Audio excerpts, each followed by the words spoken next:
What's going on, guys? Welcome back to the channel. I want to talk about something that has been bugging you guys regarding your fuel filter drain on your 17 and up Super Duty. Watch this video and I'm going to show you an easier way to take care of this, because who wants to be draining 5 gallons of diesel fuel when they're doing the fuel filters? All right, guys, check this out.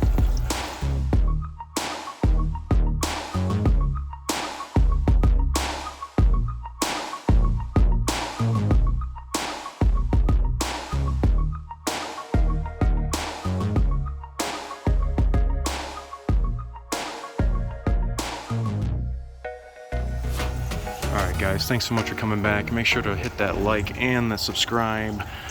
What are we doing here? We're about to change fuel filters, and this 2017 has been draining for about 10 minutes. Now, I've gotten a lot of emails and comments on various fuel filter videos saying, hey, how come my stuff keeps draining? I've drained about 5 gallons, 10 gallons of diesel fuel out of my tank. All I want to do is replace my fuel filters. Well, this one is on the verge of that. It's been draining for about the last 10 minutes. I was like, yeah, we'll see if it stops. If not, I'm just going to do what I do. So what I would recommend for you guys that are at home and that do not have a way to use a drain vessel like I do, this is what I am recommending. Go get some Rubbermaid totes. I've gotten this one and this one. This one's getting a little used and abused. It's got a hole in it somewhere. I don't know where, but it keeps leaking. I gotta remind myself to get a new one. But this is the one that I am currently using now. So just that it is wide and rectangular, it really cuts down on the splash pad that you're gonna make.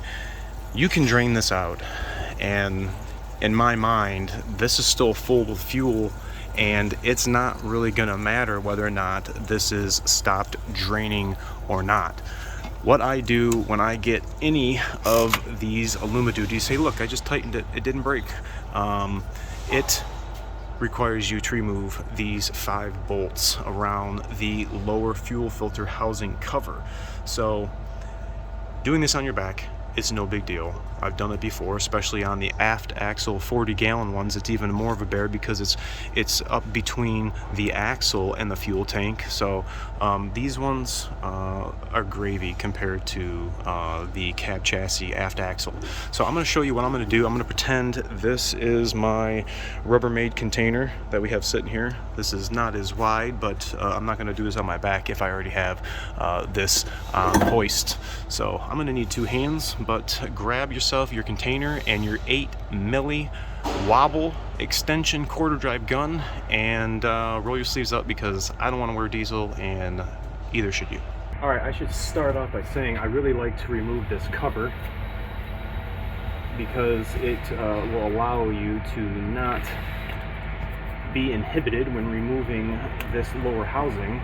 But what I like to do is remove this cover and get it out of the way. It allows you to take this down a little easier. But these trim clips that are right here, the middle pulls out, and then they just come right out. So I've rolled my sleeves up because I don't want to wear diesel. It's still fresh in the morning and I don't want to be wearing this all day.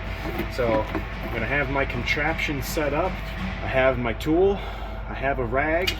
What I'm going to do, I'm going to go around and bust all these links.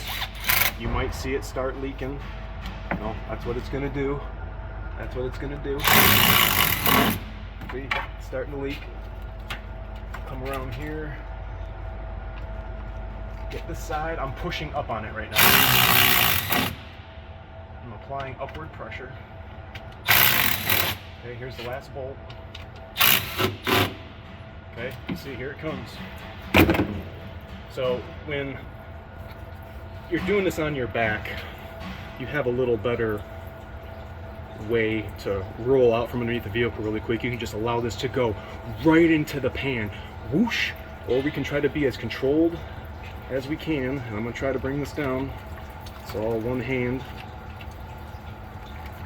Oh, I just got a splash right in the face.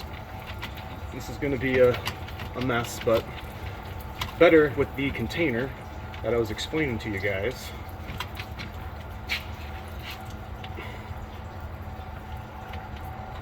Just fighting that rubber that rubber gasket. I guess you could just let it drain right here. I'm just fighting it running down my arms because I am so much lower than this. But, okay. Try to be as controlled as I can. Like I said, it's a little easier when you're doing this actually into the container. But I got one bolt screwing with me. There we go. And here it is. You can see that thing is still filled almost halfway. Okay. Here it is. There's your fuel filter. I didn't make, oh, get that, look at that, right into the armpit. I don't want to wear diesel as deodorant. You guys get the point. That's what I wanted to get across. But let me know in the comments what you guys do to remedy the nastiness that can happen when you change your fuel filters on your 2017 and up Super Duty. Go get you a Rubbermaid container and try not to make a huge mess in your driveway. Thanks so much for watching. Remember to like, comment, sub, share, and I'll catch you guys all next time. See ya!